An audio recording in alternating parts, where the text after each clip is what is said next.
Feel free, this is going to be fairly laid back. Feel free to get up and move around. I have AADD, which is Adult Attention Deficit Disorder. I can sit for 35 minutes and that's it, so nobody's going to chastise you for moving around. The restrooms are back there, so feel free to use those. I want to quickly go over our list of sponsors. We want to thank Epic. Epic is our signature sponsor. They are actually going, Katie is here, and she's brought some of her staff, so we'll introduce them. They're actually going to do a little segment. Taylor, the other co-founder, has had to divide and conquer. He is at the Paleo Fest this weekend. So he may be here this afternoon, but we've got Katie, and we all know she's in charge anyway. We want to thank the Montesino Ranch, the venue, and Pam. Pam's around here somewhere. Where's Pam? Pam, thank you. It's beautiful. We brought you the rain. We'll send you a bill for that portion of it. We have Holistic Management International here. They're one of our sponsors. Where's Peggy? Peggy's right here. I think everybody probably knows Peggy. We have Bandera Grasslands, which is Don and Debbie Davis. We have the Grass-Fed Livestock Alliance, which is, I guess, us, Don and Chad. And we have ML Farms, which is Chad and Ron Limke. That's our family operation. We have American Grass-Fed Association. Where's Carrie? Right back here. Carrie right here. Carrie is the executive director, and she's going to be doing a segment this afternoon too. So real quickly, I'll go over the agenda. The first hour is GSG. We're going to bring up some people from Savory. They're going to give you a background of how we got here, and then we're going to come introduce ourselves, talk a little bit about us. At 11 o'clock, we have Walt Davis, who has been practicing holistic management at least as long as I've been alive, I think. And if there's a mistake to be made, he's done it, has a wealth of knowledge, and I think his story is entertaining and inspiring. We have, at 12 o'clock, we have lunch, donated by Bandera Grasslands. We have my family and my daughters are cooking that and preparing it, so blame my wife if it's not good, not me. At 1 o'clock, if it's weather permitting, we will have a pasture walk where Pam and Byron will both participate. Pam knows the ranch very, very well, has been involved in, been involved in holistic management for a long time, as has Byron. He doesn't know the ranch, but he knows grasses.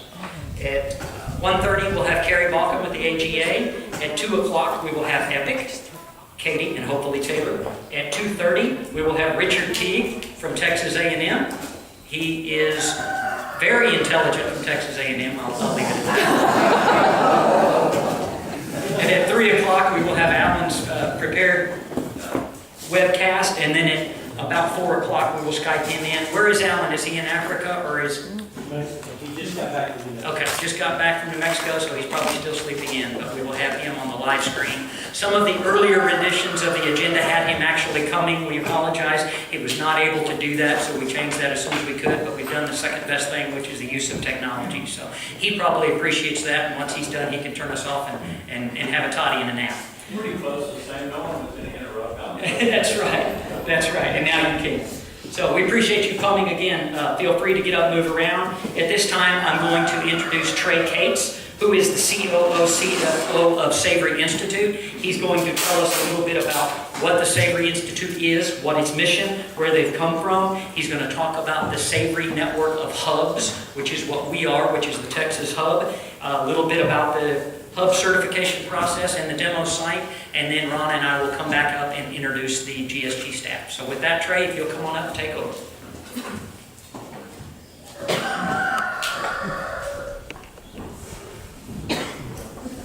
Good morning, everyone. I'm quite excited to be here. Unlike most people that may represent Savory, the other thing I get to do is come back to my home state. So I'm from East Texas. Grew up, all my family's from Mount Vernon, Grand Saline, went to school in Arkansas, came back to Texas, and then made my way up to Colorado almost 22 years ago. So coming back and celebrating the existence of the Savory Hub in Texas is a great pleasure and opportunity. So thank you, Chad and Don and everybody else. So the Savory Institute, as some of you may know, is an organization created with the idea of impacting grasslands globally. And the original founders were creating a movement that they saw was needed to enact large-scale change. And that large-scale change, we recognized, needed to be done one site at a time. and not something that was going to be done, dictated and managed just by the Savory Institute, but something in partnership. So as a result of that, we found ourselves searching for a strategy that would bring about collaboration, that would bring about an opportunity to engage in conversations around regenerating soils, continuing to create community, and of course, for all of you and everybody else who's been a part of this, make financial wealth in a way that can be reinvested both in family, in the future generations, and the things that would create future opportunities. So with that being said, back in 2009, at the end of 2009, I came on board as the person responsible in helping build that business model. And so what emerged out of that was what we have seen, which is the Savory Network, our Savory Global Network, and specifically talking about Savory Hubs. So I just want to give you guys all a chance to for just 20 seconds to read what the Savory Global Network is. And then I'll cover a couple of pieces.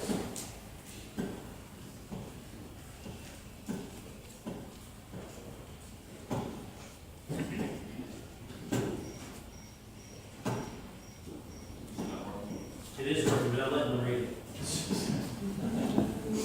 So the idea of the Savory Global Network is to bring about people in multiple different spheres in a way that is culturally relevant to the context that they're in. What we're not wanting to do is create a situation where we have a duplication of what is happening in one place to look identical in another. So what we want to see happening in the Texas hub, or in the Argentina hub, or in the Australian hub, or in multiple other places around the world, is a movement of people that are doing things that are meaningful in the context that they're from. And that's to just be a resource for people to regenerate soils, to make profits, and to continue to build community in a way that sustains beyond our current generations. And we all know the challenges that we face in that. So what I want to do is show you just a few different pictures to get it going. The people that are a part of the Savory Network is as much as people who have been doing holistic management for 50 years, as well as those who are brand new. And so with that, we find that there's an enormous amount of energy that has not been seen in a long time with a new generation of people who are coming up and desiring to embody the idea of what it makes to regenerate soils. This is Will Harris in Georgia, who is one of our other hubs. These are our two hub leaders in Turkey. And what we find is in every single one of these places, the beauty of what's happening is people committed to being able to find ways to be a resource and to do it themselves in the context that they're in. So even though it may seem as if Texas is unique because it's Texas and it's a world of its own. But it's also an opportunity to see and network and to be in collaboration with people that are in other places around the world. Currently, we're in 22 different countries and beginning to see that spread even further. So the Savory Global Network has three aspects to it. It's the hubs, which was just discussed or brought up by Chad.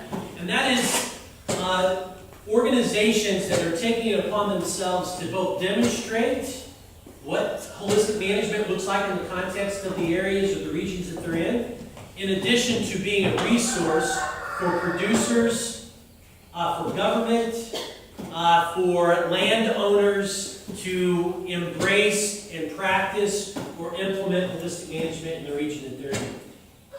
In addition to that, we train professionals who are professional educators or field professionals that are trained to be able to support and help the implementation of holistic management. And then we also launched a couple of years ago our Champions program, which is the opportunity to connect with people who are in non-agricultural jobs.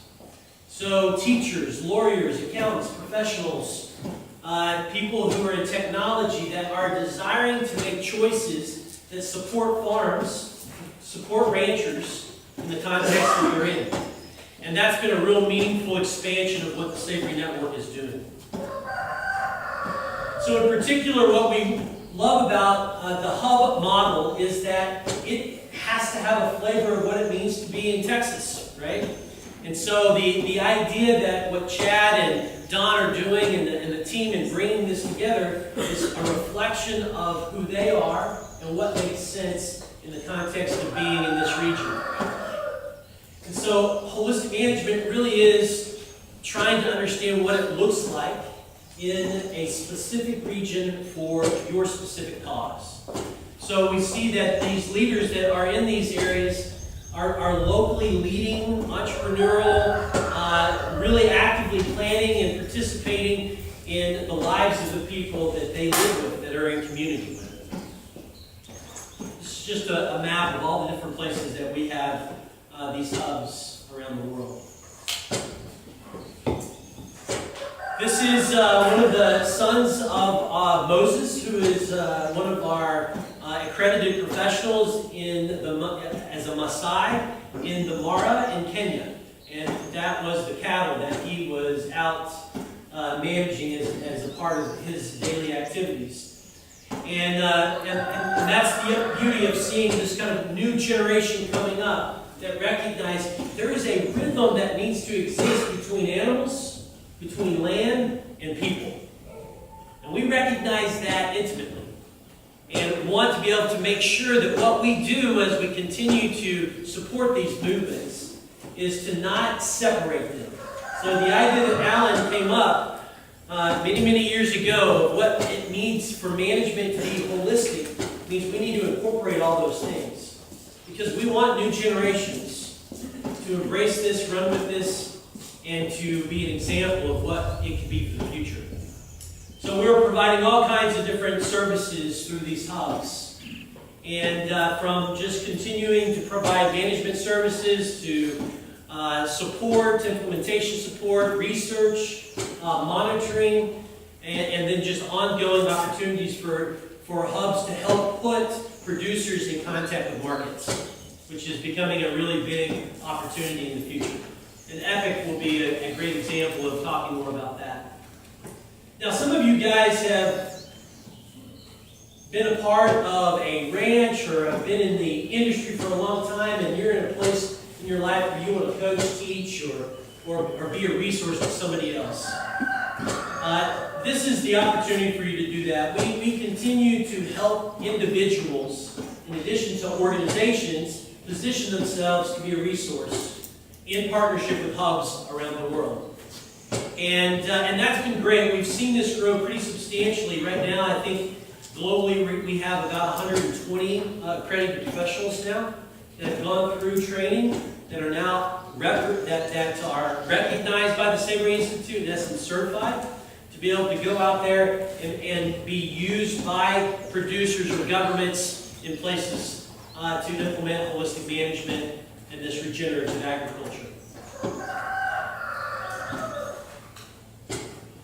Some of the benefits is continue. One of the things that Savory does as a resource to hubs as well as to accredited professionals is continue to update curriculum, update education, continue to create connections, so ongoing meetings between professionals, and then of course just enhance marketing opportunities, demand associated with work all over the world. As some people may know, I spent a lot of my time traveling the world. Last month I spent 7 months outside of the U.S. than in the U.S. And most of that was in Africa and Europe. And the opportunities that exist to be a resource for people is pretty significant. It's growing in the United States, but it's growing faster outside. And so we really need a new group of people who are desirous of being a resource as this becomes a real opportunity to the future. Governments, both in and outside the U.S., desire people who can help them address serious challenges in land management. And it comes to water issues, it comes to food security issues. It just comes to how in the world do we support and build community in the context of rangelands. And as you guys know, those who can figure out how to do that create opportunities. And then these are our champions. We see these as outspoken influencers, informed, passionate people who want to tell stories about why continuing to build regenerating soils is important to them. And we've seen this in a couple of things that have been very amazing, especially in the food movement. So what's going on right now, the same time that this conference is going on, that EPIC's a part of and sponsoring, is the Paleo FX conference. And there we've got a couple of really big champions in like Rob Wolf and Taylor and Katie and others who are talking about how decisions in food really influence how we choose to do what we do on the land. And it's been amazing to continue to see those kinds of movements. So we're seeing health movements, food movements, and just community movements that are influencing and really drawing a new group of people into the conversation about how we manage land. And it's also bringing a lot of energy. It's bringing a lot of resource, both financial as well as just people resource. And so we've got a champions program to continue to build that as a part of the overall network.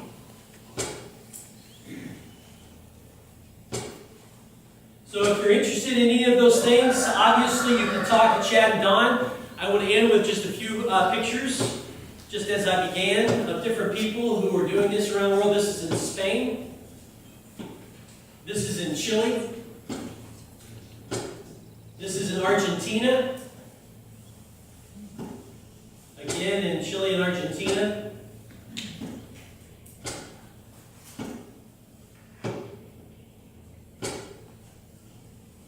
And this is our hub in Kenya. This is the land plan, starting a grazing plan in Zimbabwe. They drew it themselves in the village. One of the sons of one of our village, or one of our staff members at the Africa Center in Zimbabwe. And this is in Zimbabwe. It's a journey we're all a part, and I appreciate you guys having me here today. And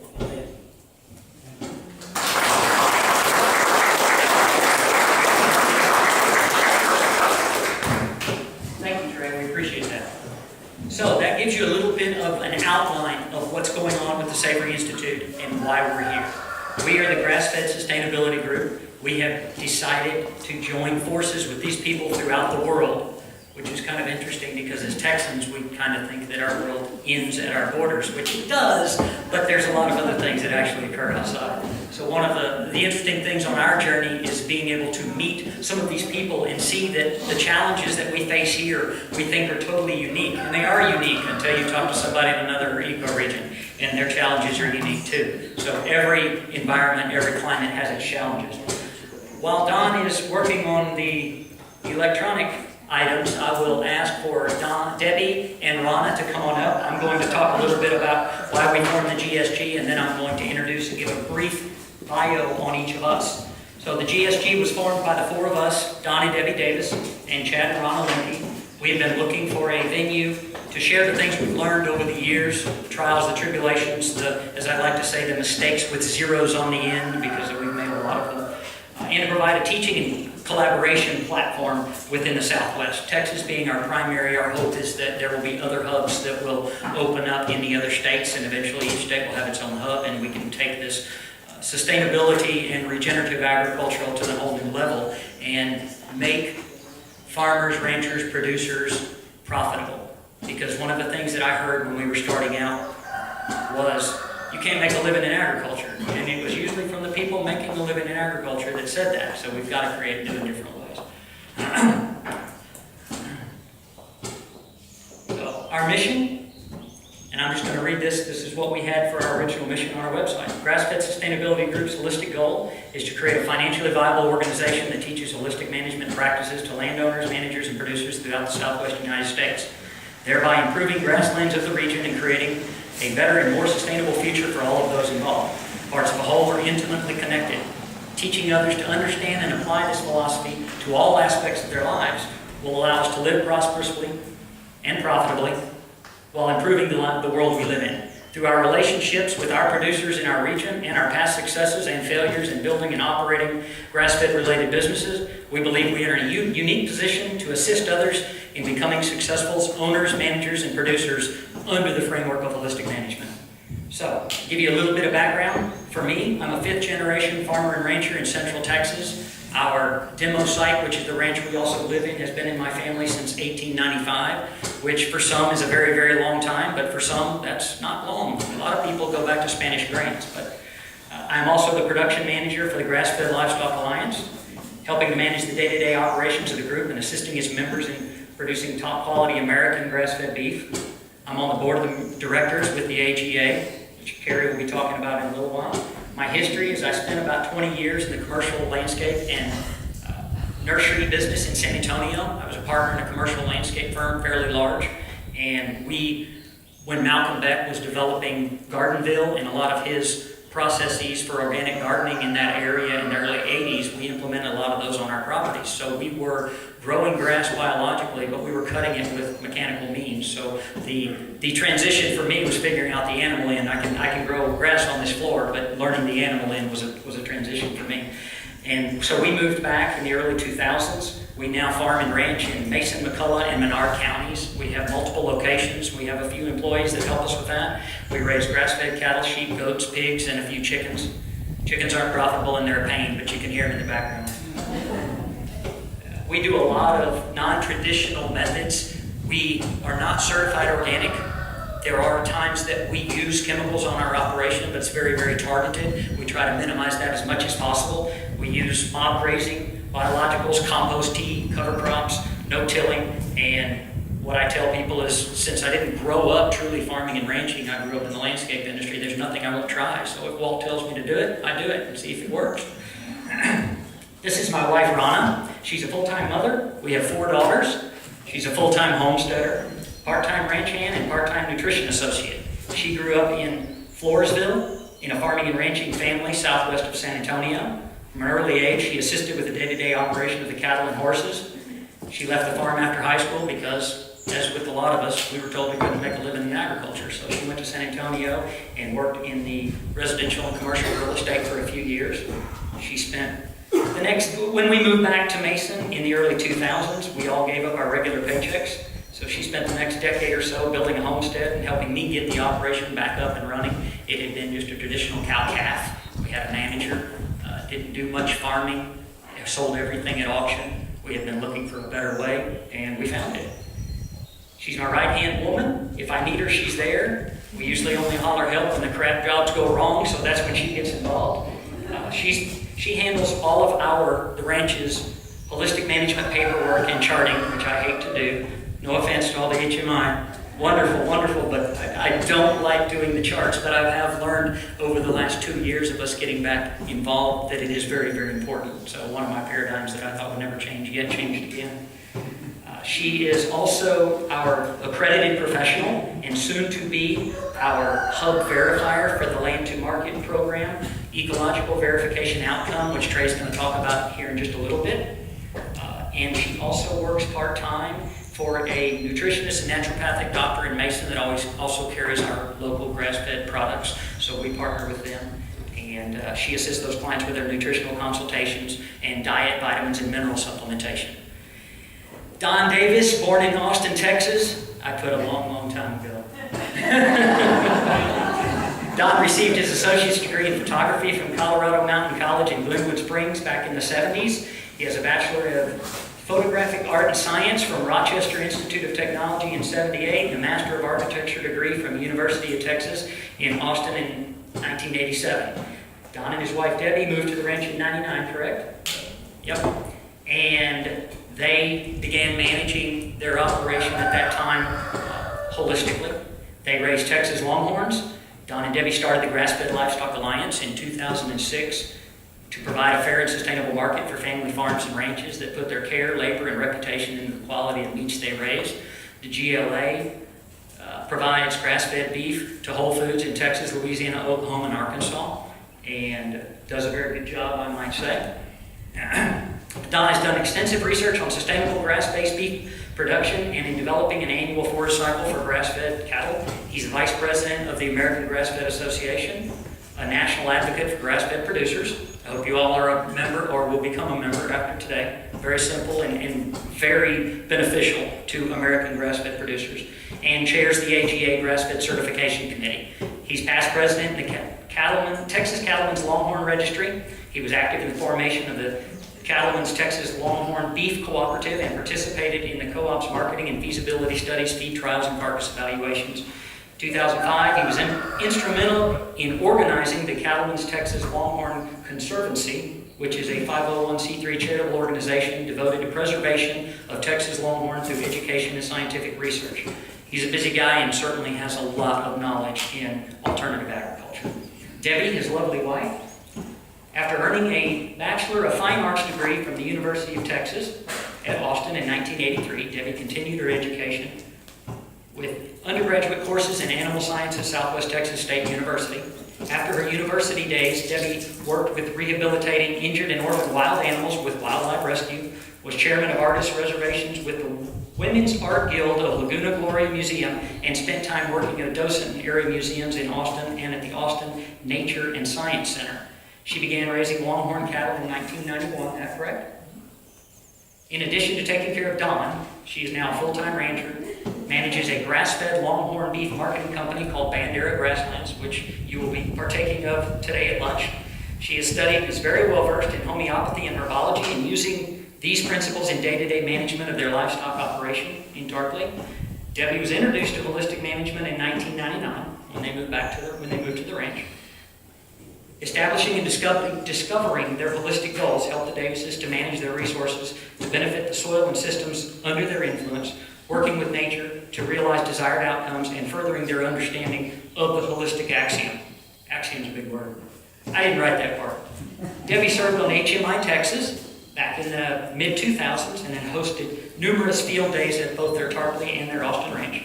Debbie has been active with various sustainable agricultural organizations, including TOFCA, Texas Organic Farmers and Growers Association, Gardeners Association, Winter Garden Sustainable Coalition, and has served on the board of FARFA, Farm and Ranch Freedom Alliance, who is currently advocating and politicking for food rights at the state level as we speak, since its inception in 2006. Don and Debbie were Texas' first Conservation Security Program partners in 2004, which is a USDA Natural Resource and Conservation Service program that promotes conservation of natural resources on private lands. She is also past president and registrar of the Cattlemen's Texas Longhorn Registry, and she is almost completed and will be our next accredited professional probably by the end of the summer after we get through this launch. So, as you can see, there's quite a bit of knowledge up here, and I appreciate partnering with these ladies and gentlemen. That's it. I'll go on and then I'll bring you back up.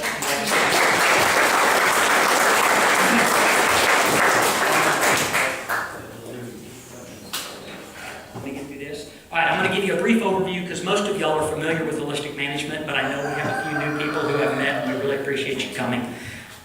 We're not teaching classes today. This is a launch. It's just an intro. It'll be lighthearted. As we said earlier, you're going to get some really good information and stories from people that have been doing this in different aspects for many, many decades.